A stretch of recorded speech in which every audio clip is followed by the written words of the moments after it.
इस पे बात करने के लिए सबसे पहले आप ये समझिए कि विचुंबकन द्वारा शीतलन क्या होगा। तो जब आप किसी अनुचुंबकीय पदार्थ को, पैरामैग्नेटिक मटेरियल को एक्सटर्नल मैग्नेटिक फील्ड में रखते हैं तो वो क्या करता है, उसके जो मॉलिक्यूल होते हैं वो अरेंज हो जाएंगे और मैग्नेटिक फील्ड के डायरेक्शन में मैग्नेटाइज हो जाते हैं। तो उसकी इंटरनल एनर्जी क्या हो जाएगी, इंक्रीज हो जाती है। और जब मैग्नेटिक फील्ड को हटा लेंगे आप, मैग्नेटिक फील्ड हट जाएगा तो वो क्या हो जाएंगे, रीअरेंज हो जाएंगे। और इस तरीके से रीअरेंज होंगे कि उसमें कूलिंग इफेक्ट आ जाता है। ये जो पहली विधि थी उसमें आपने जूल थॉमसन से किया था, वहां पे 0.82 केल्विन तक का कूलिंग हो गया था। उससे ज्यादा कूलिंग अगर करना है तो आपको करना पड़ेगा जूल थॉमसन, या प्रभाव से भी कम कूलिंग अगर दिखाना है तो आपको विचुंबकन द्वारा शीतलन करना पड़ेगा, है ना, कूलिंग बाई डीमैग्नेटाइजेशन से। इसके लिए इसके लिए पहले इस एपरेटस को समझ लीजिए, क्योंकि डायग्राम सीधे सीधे आ गया है तो इसको पहले समझ लेते हैं। तो सबसे पहले आप ये समझिए, ये जो आप लोग कूलिंग कर रहे हैं डीमैग्नेटाइजेशन से, उसका थ्योरी क्या है, सिद्धांत क्या है, प्रिंसिपल क्या है। इसका प्रिंसिपल ये है कि जब आप किसी अनुचुंबकीय पदार्थ को, पैरामैग्नेटिक मटेरियल को एक्सटर्नल मैग्नेटिक फील्ड में रखेंगे, ध्यान से सुनिएगा, मैं प्रिंसिपल बता रहा हूं। जब आप पैरामैग्नेटिक मटेरियल को एक्सटर्नल मैग्नेटिक फील्ड में रखते हैं तो जो आपके पदार्थ हैं, अनुचुंबकीय पदार्थ हैं, उसके जो एटम और मॉलिक्यूल्स होते हैं वो एक फिक्स डायरेक्शन में या चुंबकीय क्षेत्र के दिशा में संरेखित हो जाते हैं, अरेंज हो जाते हैं। और जब वो अरेंज हो जाएंगे तो उसमें मैग्नेटिक प्रॉपर्टी आ जाता है। अब जब आप इसको हटा लेंगे, अब जब आप इस मैग्नेटिक फील्ड को हटा लेंगे, अभी इंटरनल एनर्जी उसकी बढ़ गई है क्योंकि सारे के सारे मॉलिक्यूल्स एक फिक्स डायरेक्शन में अरेंज हो गए हैं। अरेंज करने के लिए एक्सटर्नल मैग्नेटिक फील्ड ने उसमें वर्क डन किया, वर्क डन करने से उसकी इंटरनल एनर्जी इंक्रीज हो गई। अब हम ये कहें कि यदि उसी पदार्थ को आप लोग रुद्धोष्म विधि से इस तरीके से करिए कि बाहर से और अंदर से हीट का कोई एक्सचेंज ना हो, रुद्धोष्म विधि से डीमैग्नेटाइज कर देंगे तो उसके जो चुंबकीय क्षेत्र की दिशा में अरेंजमेंट था वो हटने लगेंगे। हटेंगे तो क्या हो जाएगा, उसकी इंटरनल एनर्जी डिक्रीज हो जाएगी। इंटरनल एनर्जी डिक्रीज होने का मतलब होता है शीतलन। सीधा सा बात करूं तो पैरामैग्नेटिक मटेरियल को बाह्य मैग्नेटिक फील्ड में रखेंगे तो मैग्नेटिक फील्ड के डायरेक्शन में उसके कंजिक्यूटिव एटम मॉलिक्यूल्स अरेंज हो जाएंगे, इंटरनल एनर्जी इंक्रीज हो जाएगी। इसको अगर एडियाबेटिक वे में रुद्धोष्म विधि द्वारा डीमैग्नेटाइज कर देंगे तो इसकी आंतरिक ऊर्जा घटेगी, घटेगी मतलब टेम्परेचर घट जाएगा, शीतलन हो जाएगा, और जूल थॉमसन विधि में जितना किए थे उससे कम हो जाएगा। ठीक। दूसरा, इस डायग्राम को थोड़ा सा फोकस करिए और मैं तो कहता हूं इस डायग्राम को ड्रॉ भी कर लीजिए। इस डायग्राम में यहां यहां एक कांच की नली होती है, ये ग्लास ट्यूब है ए। इसके अंदर में ये जो अनुचुंबकीय पदार्थ है ये रखा रहता है, और ये जो डॉट डॉट डॉट है ये थर्मोकपल है, यहाँ के टेम्परेचर को मापने के लिए इसको लगाया जाता है। इस पूरे सेटअप को एक डिब्बा फ्लास्क के अंदर रख देते हैं जिसके अंदर हीलियम गैस भरा रहता है, और इस पूरे सेटअप को, मतलब इस ट्यूब को और इस डिबार फ्लास्क को एक दूसरे डिबार फ्लास्क के अंदर रखते हैं जिसके अंदर हाइड्रोजन गैस भरा होता है। ठीक। और इसका कनेक्शन एक लिक्विड हीलियम पंप और वैक्यूम पंप से कर दिया जाता है। समझ में आया क्या क्या है इसके अंदर? एक ट्यूब है ए, इस ट्यूब के अंदर पैरामैग्नेटिक मटेरियल फील्ड है। इसके चारों ओर आपने क्या कर दिया है, थर्मोकपल लगा के रखा है जो इसके टेम्परेचर को मापेगा। ताप मापने के लिए थर्मोकपल लगा के रखे हैं। ठीक है, इसको ताप मापक कुंडली लिखा है आपने यहाँ। टेम्परेचर मीटरिंग कॉइल है या टेम्परेचर मेजरिंग कॉइल कह सकते हैं आप। और इस सेटअप को आप लोग एक डिबार फ्लास्क के अंदर रखते हैं जिसके अंदर कौन सा गैस भरा रहता है, हीलियम भरा रहता है। और इस पूरे सेटअप को एक दूसरे फ्लास्क के अंदर रख देते हैं जिसके अंदर हीलियम फील्ड होता है, और हीलियम को आप यहां से ले सकते हैं इस पंप से, और ये वैक्यूम पंप होता है। तो सिद्धांत समझ में आया, एपरेटस के अरेंजमेंट समझ में आ गया, एपरेटस का सेटअप समझ में आ गया, या एक्सपेरिमेंटल अरेंजमेंट समझ में आ गया। अब बात करते हैं इसके प्रयोग की। तो जब प्रयोग करेंगे तो सबसे पहले आप चुंबकीय क्षेत्र, ये जो सॉरी यहाँ इसको आपने स्ट्रॉन्ग फील्ड के बीच में रखा है, ये पोल है एस और एन, इस पूरे सेटअप को उसके बीच में रख दीजिए। सबसे पहले इस चुंबकीय फील्ड को हटा दीजिए, बंद कर दीजिए। सबसे पहले जो क्या हो जाएगा, ये हीलियम पंप होगा। इसको आप क्या करेंगे, इस पंप की सहायता से यहाँ इसको फील करवा लीजिएगा और उसके बीच में इसको रख लीजिएगा। इसको, इस ग्लास ट्यूब ए को, और ये जो फ्लास्क रखा हुआ है, ये जो अनुचुंबकीय पदार्थ है, ये GdSO4 है। कौन सा है ये? GdSO4 रखा हुआ है, ठीक। और इसके बीच में तापी साम्य है, टेम्परेचर इक्विलिब्रियम में है ये दोनों। जब आप इस मैग्नेटिक फील्ड को ऑन करेंगे तो इसके अणु परमाणु जो होंगे फिक्स डायरेक्शन में अरेंज हो जाएंगे, इंटरनल एनर्जी इसकी इंक्रीज हो जाएगी। तो ये जो हीलियम होगा ये चाहेगा कि यहाँ का टेम्परेचर यहाँ मत जाए, ठीक है।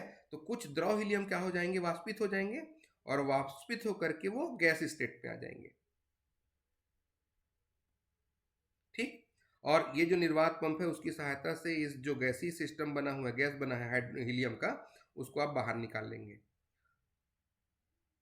ठीक। अब क्या करते हैं, चुंबकीय क्षेत्र को वापस बंद कर दीजिए। जब बंद करेंगे तो इसका डीमैग्नेटाइज होगा, डीमैग्नेटाइज हो जाएगा तो इसकी इंटरनल एनर्जी डिक्रीज होने लगेगी, और डिक्रीज होने लगेगी तो क्या हो जाएगा, ताप बहुत जल्दी से कम हो जाएगा। ये है आपका एपरेटस। सिद्धांत क्या था, सेटअप क्या है, और कार्यविधि क्या है, ये लिखा हुआ आगे दिखेगा। मैं आपको स्लाइड में दिखा दूंगा, आप स्क्रीनशॉट लेते जाइए, या मैं तो कहता हूं पढ़ते जाइए और समझते जाइए, ठीक है। तो सबसे पहले बात करें, ये रुद्धोष्म विचंबकन द्वारा शीतलन क्या है। तो जूल थॉमसन प्रभाव से हमने कहा था कि 0.8 केल्विन ताप प्राप्त किया जा सकता है। बाद में डिबाइन ने और गॉस ने बताया कि कोई भी पैरामैग्नेटिक मटेरियल को अगर डीमैग्नेटाइज कर देंगे तो ये इससे कम तापमान तक शीतलन कर सकता है। मतलब ये क्या कर सकता है, किसी निकाय को, किसी गैस को ठंडा कर सकता है। तो इस विधि को हम लोग रुद्धोष्म विचंबकन द्वारा शीतलन कहते हैं। इसके लिए ये एपरेटस आप यूज किए हैं, इसको मैं मिटा दूं। ये N और S, इस N और S को यहाँ लिखेंगे आप जब डायग्राम ड्रॉ करेंगे। इसको बनाइएगा N पोल, इसको बनाइएगा S पोल, ठीक।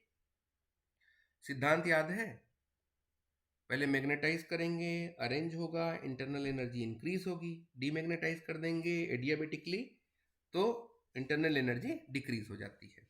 ये थियरी है। सेटअप की बात करें तो ग्लास ट्यूब है, उसमें थर्मोकपल लगे हैं, उसके अंदर अनुचुंबकीय पदार्थ है, उसको एक फ्लास्क के अंदर रखे हैं जिसमें हीलियम था, और उसको हाइड्रोजन वाले फ्लास्क के अंदर रख दिया, और पूरे सेटअप को मैग्नेटिक फील्ड के अंदर रख देते हैं। ये था आपका अरेंजमेंट। कार्यविधि कैसी हुई, तो सबसे पहले बंद कर दीजिए, सेटअप डाल दीजिए, फिर मैग्नेटिक फील्ड ऑन करिए, ऑन करके ऑफ कर देंगे तो वो डीमैग्नेटाइज हो जाता है और इक्विलिब्रियम स्टेट पे आ जाते हैं। ये है आपकी कार्यविधि। इसके बाद में अब बात करते हैं हम अपने लॉजिक की। हमारा लॉजिक क्या कहता है कि जब किसी पैरामैग्नेटिक मटेरियल को एक्सटर्नल फील्ड बी में रखेंगे तो उसमें इंड्यूस हो जाता है आई चुंबकन तीव्रता, वो मैग्नेटाइज हो जाते हैं। कितना मैग्नेटाइजेशन इंटेंसिटी हो जाती है, आई। मतलब ये कि जो एक्सटर्नल मैग्नेटिक फील्ड है उस पर वर्क डन किया, DW is BDI, work done करवा रहा है। आपके हिसाब से वर्क डन कितना होता है, थर्मोडायनेमिक्स में वर्क डन कितना पढ़े थे आप, PdV। यहां वर्क डन कितना पढ़ रहे हो आप, -BDI। तो P की जगह क्या रखना पड़ेगा, -B। V की जगह रखना पड़ेगा I, और T और S दोनों ही है। तो यहां पे 4 थर्मोडायनेमिकल क्वांटिटी आपने निकाल ली। PdV हुआ, कंपेयर कर लीजिए दोनों को, तो आप कहेंगे कि यहाँ पे 4 जो थर्मोडायनेमिक वेरिएबल हैं H, I, T और S है, H, I, T और S हैं। अब आपके रिलेशन पे आते हैं मैक्सवेल के थर्ड वाले रिलेशन पे। थर्ड वाला रिलेशन याद है, टीवी लिख लीजिए, SP लिख लीजिए, ऊपर जाइए तो रिलेशन बनेगा del T by del P at constant S और del V by del S at constant P. इसको आप अपने टर्म पे लिख लीजिए। तो del T by del P at constant S, T del V by del S at constant P, ये T को मैंने मल्टीप्लाई किया, टी को डिवाइड किया, क्योंकि मैं यहां डी क्यू लाना चाहता हूं। ये टी अंदर जाएगा, टी डेल एस हो जाएगा, और टी डेल एस होने के बाद आप कह सकते हैं कि ये T del V by del Q at constant P है। क्योंकि डी क्यू हम लोग के लिए नोन है ना, बहुत अच्छे से जानते हैं उसको, इसलिए। चलिए, डेल टी, पी की जगह रखा मैंने बी माइनस में, तो माइनस एट कांस्टेंट एस, और यहां टी डेल आई, वी की जगह रखा I del Q by del B. एक चीज ध्यान रखिए आप, कि जो चुंबकीय प्रवृत्ति होती है उसको आप लोग सी बाई टी लिखते हैं। चुंबकीय प्रवृत्ति को आप लोग सी बाई टी लिखते हैं। सी क्या है? कांस्टेंट है। टी क्या है? टेम्परेचर है। जाई के फॉर्म में लिखे हैं आप, जाई is equal to C by T लिखिएगा। अब ये रिलेशन आ गया है, del T by del B at S is T del I by del Q at constant B. यहां से टी इंट्रोड्यूस करना है, तो del I by del T by del Q at constant B. इस number को अगर नीचे लिख दूं मैं डिनोमिनेटर में, तो del Q by del T हो सकता है। पहले इसको सेपरेट करके लिख लीजिए इस प्रकार से, इसको डिनोमिनेटर में लिखिए। डिनोमिनेटर में करेंगे तो del Q by del T at constant B हो जाएगा, और इस साइड का टर्म तो वही है जो है del B by del T minus में एट कांस्टेंट एस में। अब क्या करते हैं, अपना सॉल्यूशन लगाते हैं कि ये जो del Q by del T at constant B है, अगर ये पी होता तो सी पी था, वी होता तो सी बी था। तो यहाँ पे चूंकि बी है और यहाँ ये डेंसिटी को यूज कर लिया है हमने, तो मैग्नेटिक फील्ड के टर्म पे इसको आपने सी बी कहा। इसको आप कहते हैं कांस्टेंट मैग्नेटिक फील्ड में मोलर स्पेसिफिक हीट है, और ये डेंसिटी है मटेरियल की।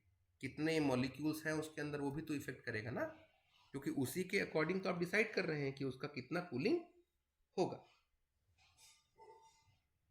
हो गया इतना? चूंकि आप कहते हैं कि I जो होता है H के प्रोपोर्शनल होता है, जो मैग्नेटिक फील्ड आप अप्लाई कर रहे हैं उस पर डिपेंड करता है। तो I बाई एच कितना हो जाएगा? C बाई टी हो जाएगा। I बाई एच कितना हो जाएगा? C by T. और ये जो चुंबकन तीव्रता है H, इसको म्यू नॉट बी कहते हैं हम लोग। जो बाह्य क्षेत्र है उसके अनुक्रमानुपाती होता है ये H। तो B is equal to mu nought H, H की वैल्यू रख दिया, तो I by B by mu nought, H is equal to B by mu nought. तो आपका रिलेशन कितना बना? Mu not I by B C by T. यहां तक एक बार देख लीजिए, मैथमेटिक्स से ये सी बाई टी कहां से आया था? शुरू में मैंने कहा था कि जाई जो होता है वो टेम्परेचर के इनवर्सली प्रोपोर्शनल होता है। तो सी कांस्टेंट रख दीजिए, तो जाई की वैल्यू सी बाई टी। तो mu not I by B is equal to C by T. तो आई कितना हो जाएगा? इसको ट्रांसफर करेंगे तो B into C mu naught T, ये निकला आपके पास आई की वैल्यू। अब क्या करते हैं, इस जो इक्वेशन निकला है इसको कांस्टेंट बी पे आई के रेस्पेक्ट पे, सॉरी टी के रेस्पेक्ट में पार्शियली डिफरेंशिएट कर देंगे। तो del I by del T at constant B, B C divided by mu naught minus one by T square, minus one by T square, right. अब ये भाई one by T है ना, one by T को differentiate करेंगे T के respect में, तो one minus one by T square आएगा। ठीक है। अब ये जो टी स्क्वायर आया, ये जो टी स्क्वायर आया है उसमें आपके पास देखिए ये रिलेशन बना है, del Q by del T constant B is rho C B. दूसरा रिलेशन आपके पास ये बना है, del I by del T at constant B, B C mu naught minus one by T square. इस वैल्यू को सब्स्टिट्यूट कर दीजिए अपने पुराने इक्वेशन में। क्या बना? Minus del B by del T at constant S T, ये वाली वैल्यू मतलब del I by del T वाली वैल्यू, तो B C mu naught minus में टी स्क्वायर हो जाएगा। इसको अगर सिंपल करके लिख दें तो B C by mu naught T rho C B, तो इसमें जितने कांस्टेंट है ना उसको एक कांस्टेंट के इक्वल ले लेते हैं ए, तो C by mu nought into C B, ठीक है। इस सबको हम लोग ए मान लेते हैं, A is equal to C by mu nought rho, A is equal to C by mu nought rho, क्या बना ए बी टी, रो को हटा दीजिए, रो तो हट गया ना, सी बी हो गया। अब T del T del B को इधर ले आते हैं, तो A C B B del B, दोनों साइड को टेम्परेचर का वेरिएशन देखना है, तो T1 से T2 तक गए और मैग्नेटिक फील्ड लगाया और बाद में मैग्नेटिक फील्ड हटाया, तो मैग्नेटाइज हुआ फिर डीमैग्नेटाइज हो गए। तो इसका डिफरेंशिएशन सॉरी इंटीग्रेशन करेंगे तो T square by two T1 to T2 A by C B minus B square by two B2 0, minus नहीं जी, ये लिमिट रखेंगे तब माइनस होगा, अभी तो बी स्क्वायर बाई टू है, लिमिट रखेंगे तो अपर लिमिट 0 है, लोअर लिमिट b है, इसलिए मैंने इसको माइनस बी स्क्वायर कर दिया था पहले से ही। माइनस बाहर निकाल लीजिए, लिमिट रख दीजिए, T1 square minus T2 square by two is equal to minus A by C B B square by two, ये डिवाइडेड बाई टू वाला टर्म कैंसिल, इस T1 स्क्वायर को अगर ट्रांसफर कर दें तो T1 square minus T2 square, देखिए limit क्या लिखे थे आप, T1 टू T2 लिखे थे ना, तो अपर लिमिट क्या होगा, ये T2 होगा ना भाई, और ये कितना होगा T1, तो इस T1 स्क्वायर को इधर ट्रांसफर करेंगे तो ये प्लस में आ जाएगा, तो T2 square is equal to T1 square minus A B square by C B, square को अगर गए तो ये T1 स्क्वायर कॉमन निकाल देंगे, तो A by C B B by T1 का स्क्वायर 1/2, ये आपका रिलेशन है। इस रिलेशन से एक चीज ये क्लियर है कि जितना अधिक चुंबकीय क्षेत्र होगा, बी की वैल्यू जितनी ज्यादा लेंगे या जितना कम प्रारंभिक ताप रहेगा, इनिशियल टेम्परेचर T जितना कम रहेगा, बी जितना ज्यादा होगा या T1 जितना कम होगा, उसमें अनुचुंबकीय पदार्थ का रुद्धोष्म विचुंबकन में शीतलन उतना अधिक होगा, ठीक।